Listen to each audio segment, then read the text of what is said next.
Sir यहाँ भी check करना है। क्या नाम है? सुनना यादव। बोला ना। एक्सक्यूज मी, सुनिए। जी बताइए। हम सरकारी विभाग से आए हैं और हम ये चेक करने आए हैं कि आपको जो सरकार से सरकारी आवास मिला था उसका कार्य शुरू हुआ या नहीं।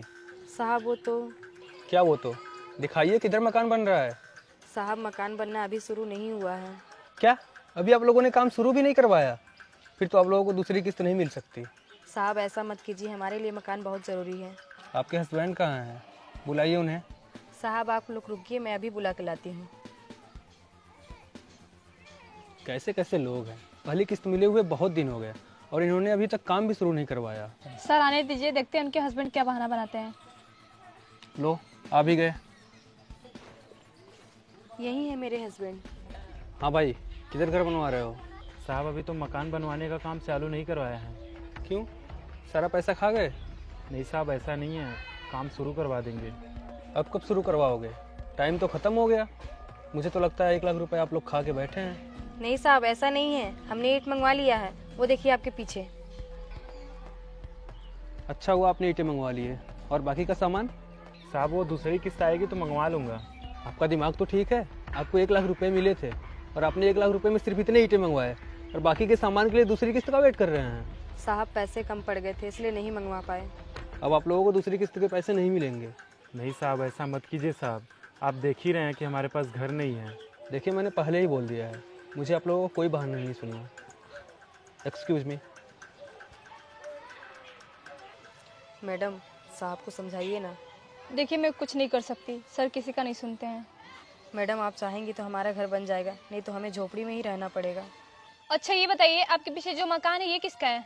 मैडम ये हमारे बड़े भाई का है, हम लोग तो इस झोपड़ी में रहते हैं। आप लोगों को इतना पैसा मिला था, आप लोग चाहते तो आप लोगों का घर बन जाता। मैडम गलती तो हो ही गई है, आप एक बार सर से बात कर लीजिए, हो सकता है सर मान जाएं। मुझे माफ़ कीजिए, मैं कुछ नहीं कर सकती। आप लोगों का कुछ नहीं हो सकता। दिव्या, इनके सेकंड किस्त का फॉर्म रिजेक्ट कर दो। नहीं साहब ऐसा मत कीजिए साहब। साहब 1 मिनट रुकिए, अभी आ रहे हैं, चलिए इधर। क्या हुआ, तुमने मुझे यहाँ क्यों बुलाया? देखिए ये लोग मान ही नहीं रहे हैं, मैं आपको पहले ही बोल रही थी कि सारा सामान मंगवा लीजिए। अब क्या करेंगे बताइए। अब तो गलती हो ही गई है, मुझे भी नहीं समझ आ रहा है कि अब क्या करूं। एक काम कीजिए, इनको भी कुछ पैसे खिला दीजिए, तब ये मान जाएंगे। हाँ तुम सही कह रही हो, हमने सेक्रेटरी को भी पैसे खिलाए थे, तभी तो हम लोगों को आवास मिला। हाँ तो बात कीजिए ना, ये भी मान जाएंगे। हाँ बात करते हैं, लेकिन मुझे तो मुश्किल लग रहा है। देख रही हो, ऐसे लोगों का घर कभी नहीं बन पाता।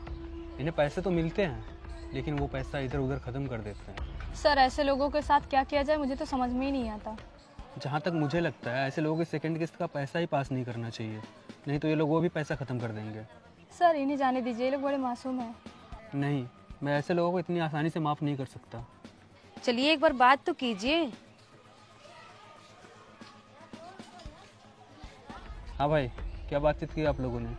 साहब कुछ पैसे आप भी ले लीजिए, हम लोगों का किस्त के पैसे कैंसिल मत करवाइए। आप लोगों का दिमाग तो ठीक है। आप लोग वहाँ ये डिसाइड करने गए थे कि आप लोग हमें रिश्वत देंगे। आप लोगों को मैं रिश्वतखोर लगता हूँ? नहीं साहब, मेरा ये कहने का मतलब नहीं था। फिर क्या मतलब है, समझाइए। साहब आवास के लिए मैंने सिक्योरिटी को पैसे दिए थे, इसीलिए मैं सोचा कि सब आपको भी दे दूंगा तो आप मान जाएंगे। सेक्रेटरी ने आवाज़ देने के बदले आप लोगों से रिश्वत खाई। नाम क्या है उसका बताइए। नहीं साहब जाने दीजिए, मैं उनका नाम बता दूंगा तो उन्हें बुरा लग जाएगा, वो नाम बताने के लिए मना किए हैं। और अगर आपने नहीं बताया तो आपकी फर्स्ट किस्त के जो पैसे हैं वो भी आपको वापस करने पड़ जाएंगे, इसलिए चुपचाप नाम बता दीजिए। साहब उनका नाम अरुण राघव है।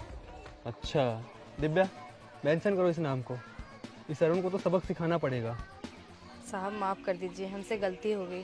देखिए, रिश्वत लेना और देना कानूनन अपराध है, इसलिए आप लोग किसी को भी रिश्वत मत दीजिए, नहीं तो आप लोग जेल भी जा सकते हैं। साहब क्या करूं, हमारी मजबूरी थी, हम पैसे नहीं देते थे हमें आवास नहीं मिलता। सर ये सच बोल रहे हैं, कुछ लोग रिश्वत खाए बिना काम ही नहीं करते। रिश्वतखोरों की कमी नहीं है और ऐसे लोगों को सबक सिखाना ही पड़ेगा। चलिए ठीक है, मैं आप लोगों का दूसरा किस्त पास करवा देता हूँ। देखिए मैं आप लोगों को माफ़ कर दे रहा हूँ, लेकिन आप लोग ऐसी गलती कभी मत करना। धन्यवाद साहब। ठीक है, अभी आपके पास जितने भी पैसे बचे हैं आप सामान मंगवा लीजिए, अगली किस्त के पैसे आपके खाते में आ जाएंगे। आप लोगों का बहुत बहुत धन्यवाद जो हमारी मजबूरी समझ रहे हैं। ठीक है, हम चलते हैं, आप लोग ख्याल रखिए। सर आपने बहुत अच्छा किया। देखो मैं स्ट्रिक्ट तो हूँ, लेकिन इतना भी नहीं कि एक गरीब का दर्द ना समझ सकूँ। अब बहुत अच्छे हैं सर, चलिए और लोगों का भी घर चेक करना है। मुझे माफ़ कर दो यार। क्या हुआ, आप माफ़ी क्यों मांग रहे हैं? जब से पैसे मिले हैं तब से मैं काम पे नहीं गया। अगर मैं काम पे जाता तो इतने पैसे खर्च ना होते। ये सब मेरे वजह से हुआ है। आप मुझे भी माफ़ कर दीजिए, मैंने भी फालतू में पैसे इधर उधर खर्च कर दिए। वो तो अच्छा हुआ कि ये लोग आए, नहीं तो कोई और आता तो पता नहीं क्या होता। चलिए ठीक है, जो भी पैसे है उससे सामान मंगवा लीजिए। तुम पैसे लाओ, मैं अभी जा रहा हूँ सामान लेने।